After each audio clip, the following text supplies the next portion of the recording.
Okay, hi everyone, and welcome to my channel, Math Made Easy with Terry, 10 minutes. Okay, so in the last video we solved an example just to explain the concept of domain and range. Okay, so here I'm going to talk about how to solve examples on domain and range functions. Okay, but please, before you start, please you need to review previous videos. Okay, on domain and range. Starting from the processing number, what is a function, how to determine a function, then the concept of what is a domain, what is a range, because so that you can understand the examples we're going to solve. Okay. Now, for domain, one of the tricks I always tell students is that for you to solve domain questions, there are three things you need to look out for. All right. I'll refer to that is what we call the domain issues. Okay. So there are three things to look out for. When you look at a function, the first thing you have to ask yourself is that, is there any dividing by zero? Okay, is there any dividing by zero? So e.g., if you have y is equal to 1 over x, so there's a possibility of having 1 divided by 0. We solved this in the previous example, in the previous video, okay? So you can go back to the previous video and have a look at this. I will solve this question already, so that means this is one of the issues. Now, the second issue that I also want you to keep in mind is negative square roots, okay? Is a negative square root. Now, negative square root is also one of the issues you should keep in mind. So e.g., if you have something like y is equal to maybe square root of negative x. Now, if you have something like this in one of the functions, so after you simplify, and from the functions you could see something like a negative square root, therefore there'll be a domain issue for that. Now, the next one is usually the negative logs, okay? So having negative logs. Okay, so having negative logs. So for example, you have y is equal to log of minus x, for instance.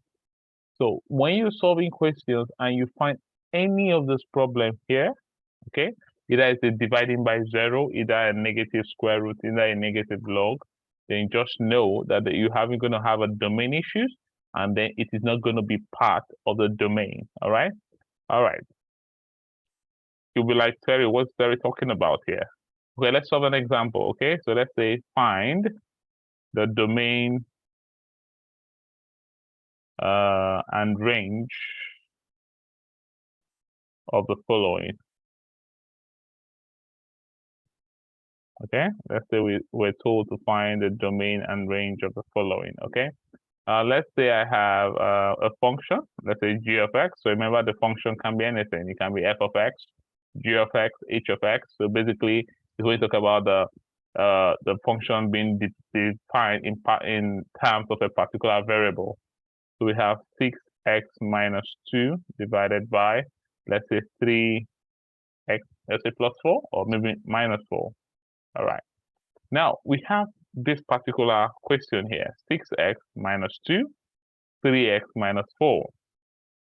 So the first thing you ask yourself, solving for the domain here, is that you have to ask yourself, are there any domain issues here? What are the possible domain issues we can encounter here? So let's start with the last one. Can we get a negative log from this question? Nope. It's not possible because this question have no logs. That means logs is not going to be an issue in this question. The next one, can we have a square root? Negative square root from this question? Nope. It's not possible to have a square root. But we have a fraction. Does that make sense? So we have a fraction. So that means this fraction can lead to dividing by 0. So that means the first thing you will notice here is that because of we have a fraction, the fraction can lead to what? Dividing by 0.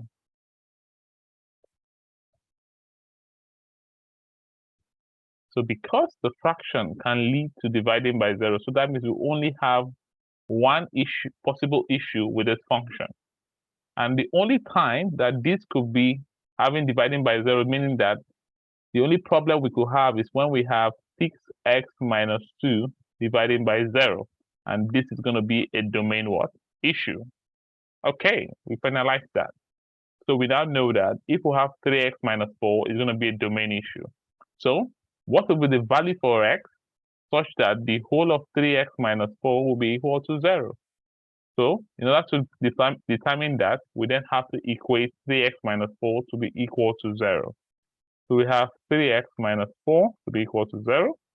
So you take 4 to the other side. So it's going to be 3x is equal to 4. Then you divide both sides by 3. Then x is going to be equal to 4 over 3. So you can see from here that there could be all possible values for x except for 4 over 3. Because when you put 4 over 3 for x, then the denominator here is going to be equal to 0.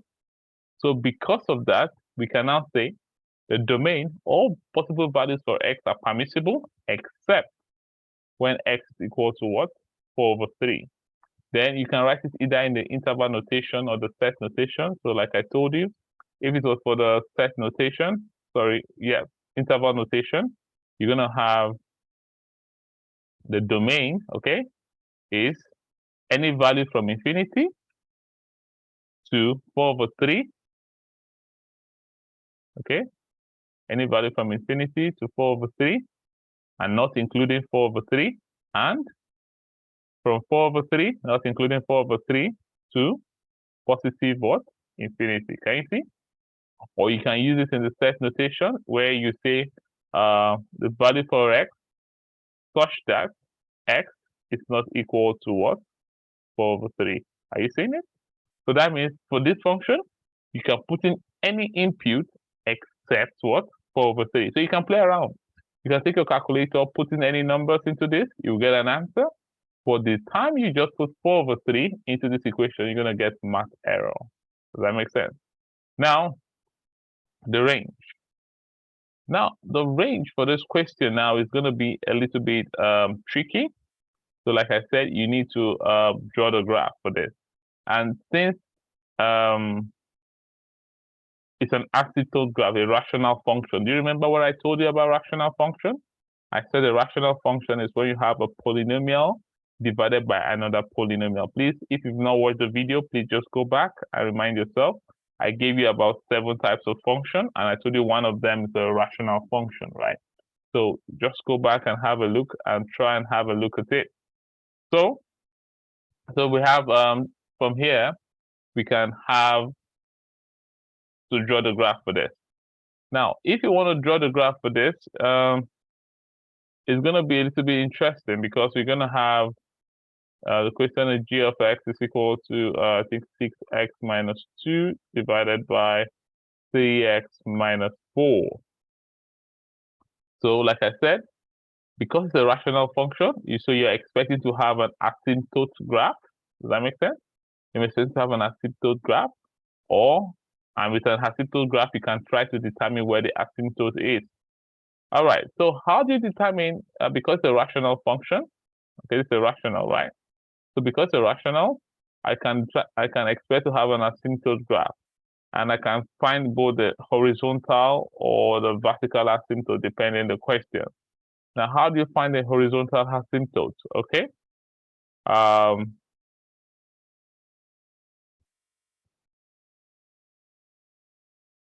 Okay. The formula for horizontal asymptote is equal to the coefficient of the leading term of the numerator, okay, of the leading term of the numerator divided by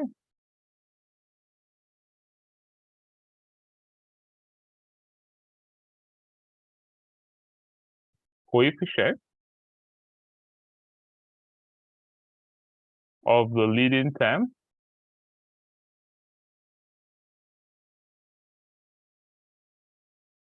of the denominator.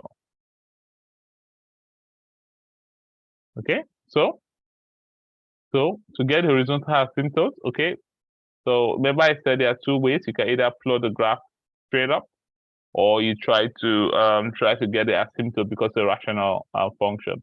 I'm going to have a video about rational functions soon to show you how to get the horizontal asymptote and vertical asymptote. For some of you that already know this already on horizontal and vertical, you can straightly understand what I'm doing. But if you don't understand it, don't worry, okay? You can just go straight and plot the graph and you'll see the same thing. All right, but I don't want to use the horizontal asymptote method because it's going to be straightforward for me, or I'm going to also do the graph as well, okay? So the coefficient of the leading term of the numerator, this is the numerator here. X is the leading term, so it's x to the power 1. So that means going to give you 6 divided by the leading term. Because remember, this is the same thing as saying x to the power 0, x to the power 0. So this is x to the power 1, and this is 1. So the leading term is when we talk about leading term, we're talking about the x or the variable that has the highest non-integer power. So that means for x to the power 0, the integer is 0 and 1. So for the numerator, the highest non-integer powers is 1. So the coefficient of it is 6. So that's why I have it there. For denominator, the same thing. The non-integer powers of the denominator are 0 and 1. And the highest is what? The leading term is going to be 3x to the power 1. And the coefficient is what? 3. And that will give you what? 2. Okay. Now, what is interesting about this is that it doesn't just stop here. Okay. What you will notice as well is so then we can then plot the graph straight up. Okay. So because we now know the horizontal asymptote for this is going to be at 2, then I can now predict that the graph is going to look something like this. Okay. So if you plot the graph, you get the same answer that I'm getting, but if you're using the horizontal asymptote, you will just see that it's going to look something like this. So it's going to meet at this point here, where y is equal to 2. Can you see? So, sorry, let me draw this more correctly. So you're gonna have also a vertical asymptote here. You're gonna have a vertical asymptote here. Think from here it should be around 4/3. I'm not gonna talk about it, but the x variable here is gonna be about 4/3. But I'm just interested in the horizontal asymptote since we're looking for the y. Does that make sense? So since we know this, so you can notice now from the graph that all the possible values from x is from 2 above and 2 below, but there is no value for what? 2. So you see that the graph does not meet the x-axis at 2, the y-axis at 2. So we're gonna have it's an asymptote graph. So it's gonna be very close to 2, but it's not gonna meet at 2. Does that make sense? So that means I can now say the range of this is gonna be from negative infinity, because you can see it's gonna go all the way to negative infinity up till when it gets to what? 2. Can you see? But it's not gonna include 2. And it's going to be from 2 all the way to positive what? Infinity. Also, you can also write this as well in form of set notation. So it's going to be R such that you're looking for Y, given that Y is not equal to what? 2. All right. And that is that for that. So that's why I said for range, when you're looking at range, you have to be you have to draw the graph. But if you're very conversant with finding the horizontal and vertical asymptotes for rational numbers, you can just predict the graph, then join it, everything, okay? Let me just pick one more example so that we'll drive this home quickly. Let's say I have, let's say we have something like y, h of x is equal to square root of x minus 4. Does that make sense? So remember, I told you that there are 3 things to look out for. So y is equal to square root of x minus 4, right? This is what we have here. So the 3 issues to check now. You're going to check 3 issues now. The first one, is it possible for us to get a negative log? Not possible, because there's no log in this question. Is it possible for us to be dividing by 0? It's not possible because there is no what? There's no fractions here. But it's possible to have a negative what? Negative square root.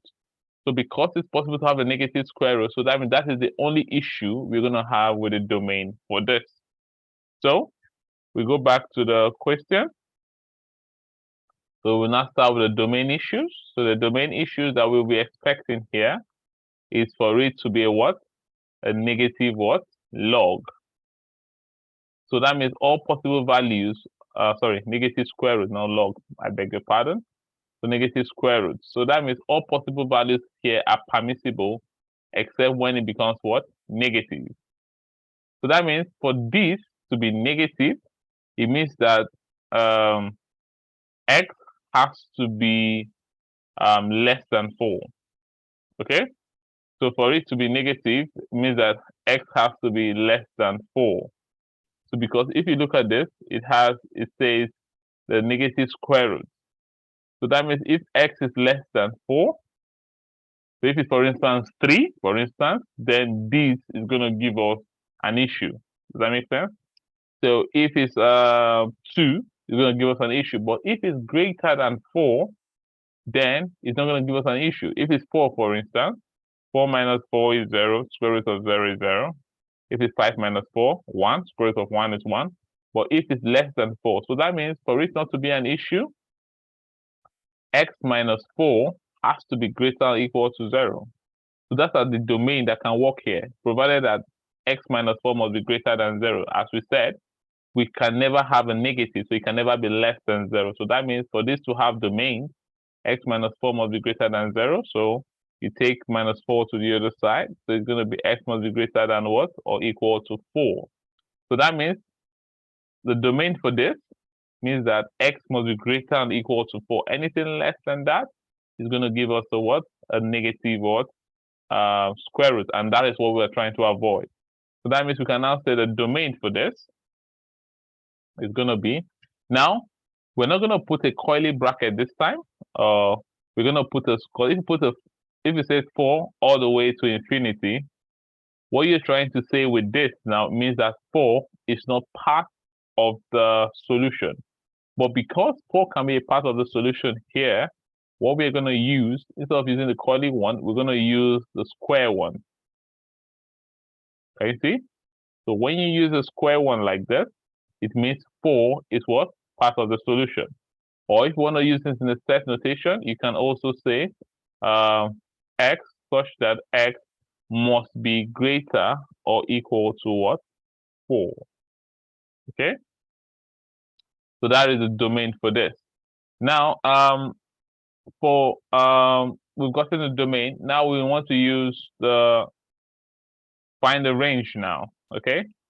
So like I said, personally, what I always advise is that if you are given something like the range, just draw the graph. Draw the graph, predict some numbers. And like I usually tell students in class, when you have something like this, just predict some positive and negative numbers. Is that okay? So just pick some random positive and negative number and sketch a graph. And when you do that for this, because this is the square root of 4, and because it's going to be like a transformation of graph from square root of x transformed to square root of x minus 4. So that means this graph is going to move 4 units to the right, okay? So that means I can predict that the graph is going to look like this, okay? This is what it's going to look like. So because I know already that a square root graph looks like this.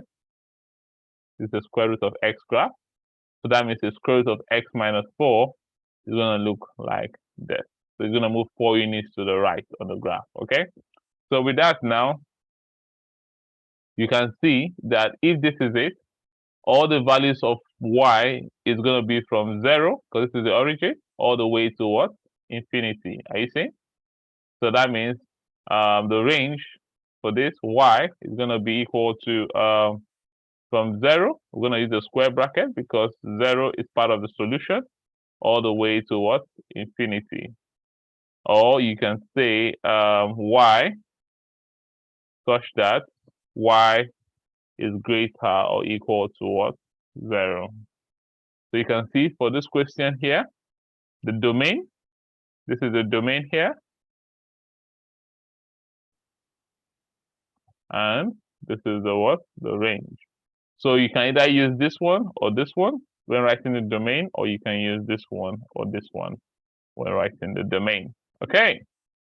And that'll be that for that. So what I'm going to do, I'm going to solve more example in the next video. I think I've gone over the 10 minutes for this video, but I'm going to solve more examples just to explain the concept. And please feel free to go to the textbook and practice as much as you can, because the key is practice. The more you practice, the more you get conversant with this, and the more you get conversant with practicing graphs, you can see, you can sketch some graph. You don't need to plot all the points. You can use different rules like transformation. You can use different rules to plot the graph. Okay. So I'm going to see you in the next video, and feel free to comment. If you have any questions, just let me know and I'll get back to you. All right. See you soon.